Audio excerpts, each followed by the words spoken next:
মাত্র কয়েকটা দিন, তারপরেই বিদ্যার দেবীর আরাধনায় মাতবে বঙ্গবাসী। তার আগে এই মুহূর্তে চরম ব্যস্ততা বাঁকুড়ার মৃৎশিল্পীদের ঘরে ঘরে।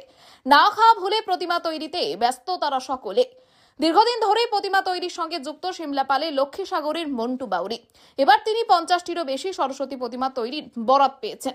তবে সময়ের দাবি মেনে তার হাতে তৈরি প্রতিমাতেও রয়েছে বৈচিত্র্য।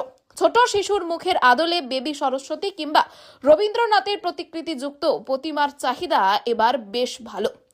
আর সেই কারণে পরিবারের সদস্যদের পাশাপাশি কয়েকজন সহশিল্পীকে নিয়ে পুজোর আগের কটা দিন কাজ করে চলেছেন তিনি। খারাপ নয়, টুকটাক করে অর্ডার আসছে, তো পুজো দেরি আছে এখন 6-7 দিন, মোটামুটি অর্ডার ভালোই আসছে।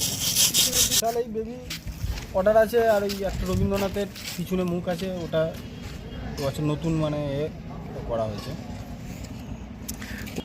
বেবি আছে, দুবরাজপুর আছে, লক্ষ্মীসাগর আছে, আর রবীন্দ্রনাথ আছে লক্ষ্মীসাগর। মোটামুটি 40-42টা। হ্যাঁ, মোটামুটি চাহিদা।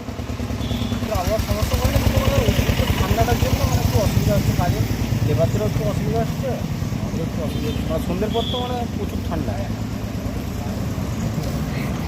একটা মন্টু তুলে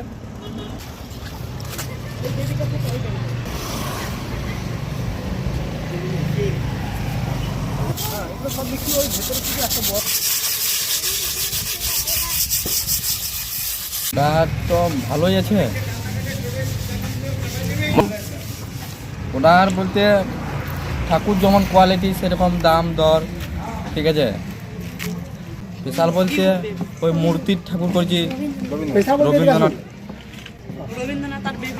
বেবি ঠাকুর আছে। বাঁকুড়া এক্সপ্রেস, সিমলা।